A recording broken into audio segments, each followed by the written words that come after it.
রোদ নিস্তেজ, বাতাস ভারী। শাহবাগ থেকে জাতীয় সংসদ পর্যন্ত মানুষের ঢল। নামাজে জানাজা শেষ হয়েছে, কিন্তু কেউ ফিরছে না। তারা স্থির দাঁড়িয়ে, কারো চোখে জল, কারো চোখে আগুন। জনতার কণ্ঠে ধ্বনি উঠছে, শহীদ হাদি, তোমার রক্ত ঋণ নয়, শপথ। এটি কেবল একজন তরুণ নেতার মৃত্যু নয়, এটি এক জাতির আত্মার পুনর্জন্ম। ওসমান হাদির রক্ত যেন ঢাকায় নতুন এক ইতিহাস লিখে দিয়েছে, যেখানে ভয় নেই, শুধু প্রতিরোধ। কিন্তু এই শোকের সমুদ্রে আরেক ঢেউ উঠেছে বাইরে, পাঞ্জাব থেকে, কানাডা থেকে, লন্ডন ও নিউ ইয়র্ক থেকে। সেখানে বসে একজন মানুষ বলছেন, ভারত যদি বাংলাদেশের দিকে বাঁকা চোখে তাকায় তাহলে কেটে ফেলো শিলিগুড়ি করিডোর। তার নাম গুরুপতওয়ান্ত সিং পান্নু, খালিস্তান আন্দোলনের মুখপাত্র, ভারতের সবচেয়ে ভীতিকর নামগুলোর একটি। তিনি শহীদ হাদিকে শ্রদ্ধা জানিয়ে বললেন, বাংলাদেশ এখন উপনিবেশ নয়, এক জেগে ওঠার শক্তি। এই বক্তব্যের পরেই কাঁপতে শুরু করেছে দিল্লির দেয়াল। ওসমান হাদির মৃত্যু যেন ভারতীয় আধিপত্যবাদের বিরুদ্ধে একটি গোপন ডাক হয়ে উঠেছে। তার জানাজায় অংশ নেওয়া জনতার চোখে যে আগুন ছিল, সেটি এখন ছড়িয়ে পড়েছে সীমান্তের ওপারেও। এই আগুন শুধু রাগের নয়, এটি এক প্রতিরোধের বার্তা। আর সেই বার্তা শুনেছে ভারতের উত্তর পশ্চিমের পাঞ্জাব, যেখানে খালিস্তানের পতাকা আজও লুকিয়ে চলছে। খালিস্তান আন্দোলনের নেতা গুরুপতওয়ান্ত সিং পান্নু প্রকাশ্যে বললেন, ভারত যদি বাংলাদেশের ভেতরে সন্ত্রাস চালায়, তাহলে বাংলাদেশিদের অধিকার আছে ভারতীয় দূতাবাস বন্ধ করে দেওয়ার। তার এই উক্তি শুধু রাজনৈতিক প্রতিক্রিয়া নয়, এটি একটি বৃহত্তর নৈতিক জোটের সূচনা। পান্নু যুক্তরাষ্ট্রের নাগরিক, কিন্তু তার কথা আজ ঢাকার তরুণদের কণ্ঠে প্রতিধ্বনিত হচ্ছে। পান্নু বলছেন, ভারত যেমন আমাদের নেতাদের হত্যা করেছে, তেমনই এখন বাংলাদেশে করছে। এই আগ্রাসন থামাতে হবে। তিনি আরো যোগ করেন, শিলিগুড়ি করিডোর ভারতের শ্বাসনালী। যদি ভারত তার প্রতিবেশীদের শ্বাসরোধ করে, তবে একদিন সেই করিডোরই বন্ধ হয়ে যাবে। বিশ্লেষকরা বলছেন, দক্ষিণ এশিয়ায় ভারতের আধিপত্য এখন এক বিশাল প্রতিরোধের মুখোমুখি।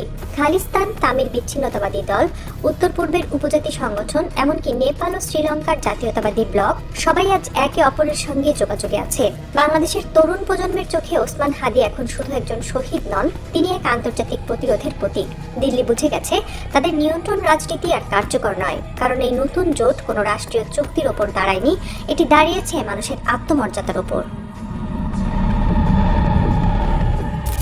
ভারতের জন্য সবচেয়ে অস্বস্তিকর বিষয় হলো, এখন এক সময়কার বিদ্রোহীরা বাংলাদেশের সঙ্গে কণ্ঠ মেলাচ্ছে।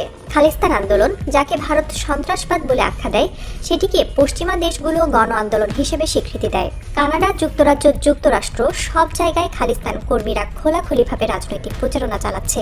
পান্নুর বক্তব্যে উঠে আসে আরেকটি হুঁশিয়ারি, শিলিগুড়ি করিডোর কেটে ফেললে ভারতের 7 রাজ্য বিচ্ছিন্ন হয়ে যাবে।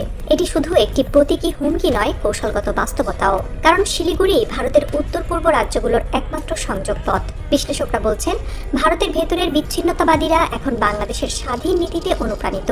তারা মনে করছে, বাংলাদেশ প্রমাণ করেছে একটি ছোট দেশও পরাশক্তির ছায়া থেকে বেরিয়ে স্বাধীন সিদ্ধান্ত নিতে পারে। মোদির কূটনৈতিক চিত্র ভেঙে পড়ছে একের পর এক আন্তর্জাতিক ফোরামে। ওসমান হাদির হত্যার পর ইউরোপীয় ইউনিয়ন থেকে শুরু করে কানাডা পর্যন্ত দেশগুলো প্রশ্ন তুলেছে, ভারত কি এখন অপরাধী রাষ্ট্রের পথে হাঁটছে? কানাডায় খালিস্তান নেতা হারদীপ সিং নিজারের হত্যাকাণ্ডের পর ভারতের ওপর যে সন্দেহ তৈরি হয়েছিল হাদির হত্যায়, তা আরো গভীর হয়েছে। এখন পশ্চিমা বিশ্ব বুঝছে, এটি কোনো বিচ্ছিন্ন ঘটনা নয়, বরং একটি সুপরিকল্পিত রাষ্ট্রীয় নীতি। ওয়াশিংটন, লন্ডন ও অটোয়াতে ভারতের কূটনীতিকেরা চাপে। প্রতিদিনই সংবাদ মাধ্যমে উঠছে এক নতুন প্রশ্ন, কেন ভারত তার সীমান্তের বাইরে রাজনৈতিক হত্যা চালাচ্ছে? এই প্রশ্নের কোনো জবাব নেই দিল্লির কাছে, বরং নীরবতা এখন তাদের নতুন অস্ত্র। বিশ্বে ভারতের ভাবমূর্তি যে জায়গা থেকে একসময় উঠেছিল সবচেয়ে বড় গণতন্ত্র হিসেবে, আজ সেখানে এক সন্দেহের ছায়া। পশ্চিমা রাষ্ট্রগুলো এখন ভারতের সঙ্গে বাণিজ্য চুক্তিতে শর্ত জুড়ে দিচ্ছে, মানবাধিকার ও প্রতিবেশী সম্পর্কের ধারা অনুসারে। এই কূটনৈতিক বিচ্ছিন্নতা শুধু ভারতের জন্য নয়, গোটা অঞ্চলের ক্ষমতার ভারসাম্যও পাল্টে দিচ্ছে। ঢাকা এই নতুন বাস্তবতাকে কাজে লাগিয়েছে কৌশলে। ওসমান হাদির আত্মত্যাগ এখন বাংলাদেশকে আন্তর্জাতিক সহানুভূতির কেন্দ্রে নিয়ে এসেছে। নিউ ইয়র্ক, জেনেভা ও ব্রাসেলস সব জায়গায় আজ শোনা যাচ্ছে এক নাম, বাংলাদেশ নতুন দক্ষিণ এশিয়া। দিল্লির প্রতিরক্ষা সদর দপ্তরে এখন এক অদ্ভুত নিরাপত্তা। ইস্টার্ন কমান্ডের রিপোর্টে বারবার উঠে আসছে এক শব্দ, অস্বস্তি। কারণ ভারতের কৌশলগত শ্বাসনালী শিলিগুড়ি করিডোর এখন কেবল ভৌগোলিক দুর্বলতা নয়, এটি হয়ে উঠেছে মনস্তাত্ত্বিক আতঙ্ক। এই করিডোরের দৈর্ঘ্য মাত্র 22 কিলোমিটার। এক পাশে নেপাল, অন্য পাশে বাংলাদেশ। এই সড়ক গলি ভারতের 7টি উত্তর পূর্ব রাজ্যের একমাত্র সংযোগ পথ। আর এই করিডোরই এখন ভারতের সবচেয়ে ভয়ঙ্কর দুর্বলতা। যদি কখনো বাংলাদেশ কঠোর অবস্থান নেয়, তাহলে ভারতের উত্তর পূর্ব কার্যত মূল ভূখণ্ড ভূখণ্ড থেকে বিচ্ছিন্ন হয়ে যাবে। হাদির মৃত্যুর পর থেকেই ভারতীয় গোয়েন্দা সংস্থাগুলোর নজর শিলিগুড়ি ও পার্শ্ববর্তী সীমান্তে। তাদের ভয়, বাংলাদেশের অভ্যন্তরে যদি অ্যান্টি ইন্ডিয়া সেন্টিমেন্ট আরও বাড়ে, তবে সেটি একদিন শিলিগুড়ির উপর সরাসরি চাপ সৃষ্টি করতে পারে। দিল্লির পররাষ্ট্র দপ্তরে এখন এই বিষয় নিয়ে একাধিক বৈঠক হচ্ছে। র এবং আইবি সতর্ক করেছে, বাংলাদেশ এখন কেবল কূটনৈতিক প্রতিপক্ষ নয়, এটি হয়ে উঠছে এক আদর্শিক শক্তি। চট্টগ্রাম ও কক্সবাজারে বাংলাদেশের প্রতিরক্ষা প্রস্তুতি বাড়ছে, উপকূলীয় রাডার সক্রিয় করা হচ্ছে, আর সীমান্তে নতুন অবকাঠামো তৈরি হচ্ছে। কিন্তু সবচেয়ে বড় পরিবর্তনটি হচ্ছে মানসিকতায়। দেশের মানুষ এখন ভয় পায় না। বিশ্লেষকরা বলছেন, শিলিগুড়ি করিডোর ভারতের জন্য যেমন জীবন রেখা, বাংলাদেশের জন্য তেমনি প্রতিরোধের প্রতীক। এই প্রতীক আজ দিল্লিকে ঘুমাতে দিচ্ছে না। আর তাই এক কূটনৈতিক ফিসফিস করে বলছেন, হাদির রক্ত শুধু ঢাকাকে বদলায়নি, বদলে দিয়েছে ভারতের মানচিত্রের ভেতরের আত্মবিশ্বাসও। হাদিকে হত্যা করে ভেবেছিল সবাই ভয় পাবে, যেন এক গুলির শব্দে থেমে যাবে বাংলাদেশের হৃদস্পন্দন। কিন্তু ইতিহাসের ক্যালকুলেশনে ভুল করে ফেলেছে ভারতের দালালরা। হাদি সারা জীবন বেঁচে থেকেও যা করতে পারতেন না, তার মৃত্যু তা করিয়ে দিয়েছে। এক দক্ষিণ এশিয়ার জাগরণ। ঢাকার রাস্তায় রাতের বাতাসে এখনো হাদির নাম উচ্চারিত হয় ফিসফিস করে, কিন্তু সেই ফিসফিসই যেন বজ্রধ্বনি হয়ে আঘাত করছে দিল্লির দেয়ালে।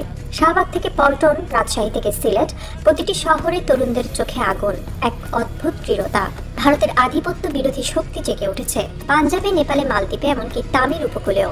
দক্ষিণ এশিয়ার প্রতিটি সীমান্তে এখন চাপ বাড়ছে, প্রতিবেশী রাষ্ট্রগুলোর মধ্যে অস্বস্তির গুঞ্জন। ইতিহাস যেন ধীরে ধীরে উল্টে যাচ্ছে। যে ভারত একসময় নিজের প্রভাবের চূড়ায় ছিল, এখন সেই ভারত ব্যাকফুটে। পৃথিবীর মানচিত্রে ভারতের গুরুত্ব কমছে, আর বাংলাদেশের প্রতিরোধের প্রতীক হয়ে উঠছে এক নাম, ওসমান হাদি। হাদির মৃত্যু থামায়নি কিছু, বরং শুরু করেছে এক আগুনের সময়, যেখানে দক্ষিণ এশিয়ার প্রতিটি সীমান্তে এখন জেগে উঠছে স্বাধীনতার আরেক নাম, বাংলাদেশ।